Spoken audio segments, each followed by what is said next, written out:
ये कार्य होने वाला नहीं है। और विशेष अगर कोई बहुत समय अगर आपके निकल भी गए हो, बहुत समय आपका लग गया, वो कार्य नहीं हो रहा, 5 बेलपत्र अशोक सौंदर्य वाली जगह पर जब आप चढ़ाएंगे तो ये डंडी का जो भाग है, ये डंडी का भाग जहां से पानी बहता है, जहां से जल बहता है, उस स्थान की ओर इस डंडी के भाग को रखिए। 5 बेलपत्र, एक बेलपत्र जब डंडी का भाग हमने इधर कर दिया, थोड़ा समझ लें, जैसे ये जलाधारी समझ लो। एक बेलपत्र अपन ने रखी, डंडी का भाग जहां से जल बह रहा है उस ओर है। दूसरी बेलपत्र हमने उठाई और दूसरी बेलपत्र की डंडी को मध्य भाग की पत्ती पर, दूसरे नंबर की पत्ती मध्य बीच वाली पत्ती उस पर, तीसरी बेलपत्र को फिर बीच वाली पत्ती पर। इस तरह से 5 बेलपत्र हमें देवदेव महादेव को समर्पित करना चाहिए।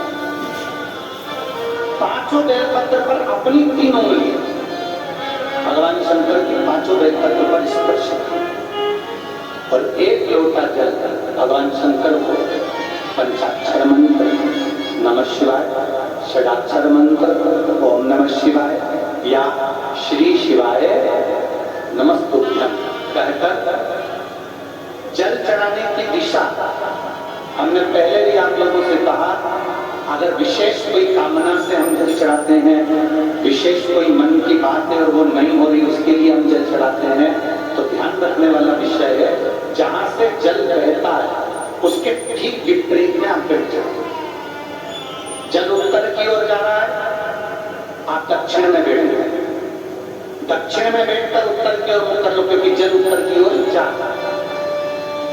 इधर जल जा रहा है तो आपका बैठना इधर होना चाहिए, इधर जल जा रहा है तो आपका बैठना हम जहां बैठे ऐसा होना चाहिए। इधर जल जा रहा है तो आप जैसे बैठे हो वैसा होना चाहिए। वहां बैठ कर 5 बेलपत्र रखकर उंगली का स्पर्श कर पंचाक्षर मंत्र या षडाक्षर मंत्र या श्री शिवाय नमस्तुभ्यं बोलकर फिर जल की धार दोनों हाथ से देवादिदेव महादेव को अपने मन की कामना कर अशोक सुंदरी से अपने दिल की बात करते हुए चढ़ाई 2 या 2.5 महीना होगा और देवादिदेव महादेव आपका वो कार्य सफल करेगा। एक पत्र है,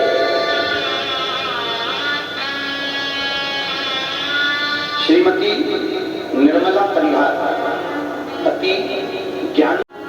ये पीठिका माता पार्वती जी का हस्त कमल है। इस पीठिका ये भगवान शंकर का शिवलिंग हो गया। ऊपर से जो जलाधारी में से एक बूंद पानी नीचे टपकता है वो भगवान शंकर की 5 बेटियां जया, विषहरा, श्यामली बारी, द्रौपदी और इस पीठिका के सम्मुख में जहां से पानी नीचे गिरता है,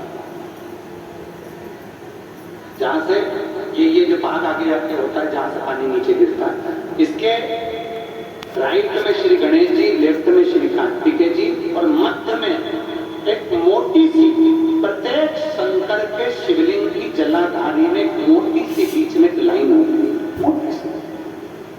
वो स्थान अशोक सुंदरी का होता है। वो स्थान अशोक सुंदरी का होता है, उसको अशोक सुंदरी का स्थान तक जाते हैं, कहां तक जाते हैं तो उसे पार हो जाते हैं। चौथा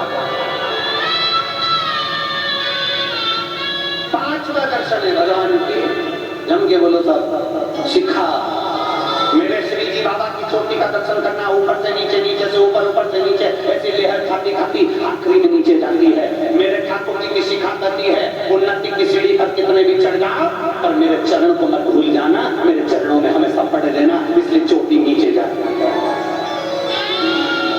चरण पर ध्यान मुखारविंद पर ध्यान नहीं, चरणों पर दीजिए। किसी पर नारी को अगर देख भी रहे हो तो उसका चेहरा नहीं, उसके चरण देख। मेरे लक्ष्मण जी से पूछा गया था क्या तुम ये तुम्हारी भाभी के जेवर हैं? सुनिए राम जी को दर्शन हृदय का, चौथा दर्शन भगवान की निगाह का, नेत्रों का दर्शन करिए मेरे भगवान के, नेत्रों से नेत्र मिलाने का प्रयास करिए। मेरे ठाकुर जी के, मेरे श्री जी बाबा के, मेरे गोवर्धननाथ जी के नेत्र तिरछे हैं, मेरे ठाकुर के नेत्र तिरछे। तिरछे क्यों?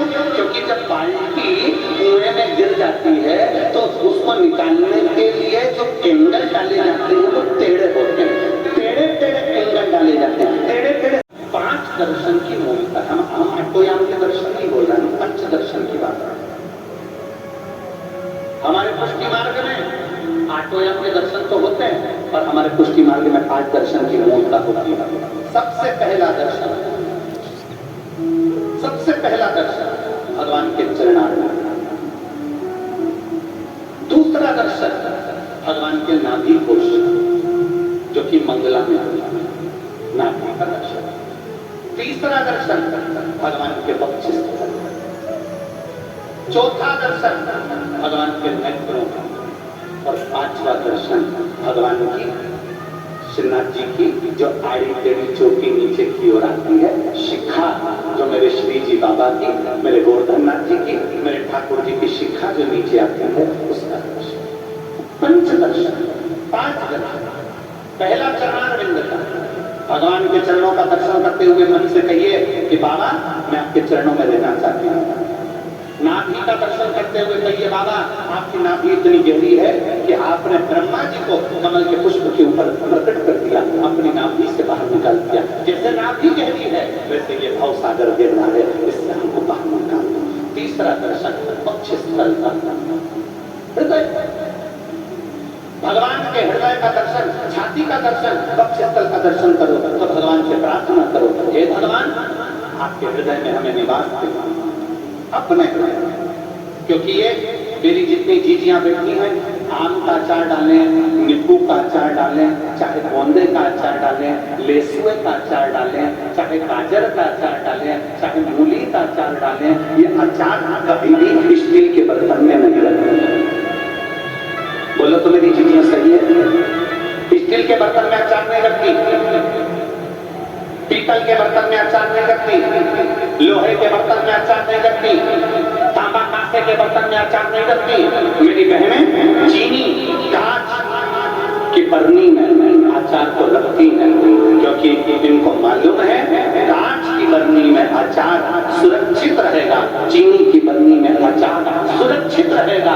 तो भगवान से कहना, भगवान तुम्हारे हृदय से सुंदर कोई बरनी नहीं है, मेरे जैसे अचार की फांक को अपने दिल में रखी। तुमसे अच्छी हृदय जैसी बरनी का मिलेगा, रख। और भगवान अपने हृदय में आपको रख लेते हैं।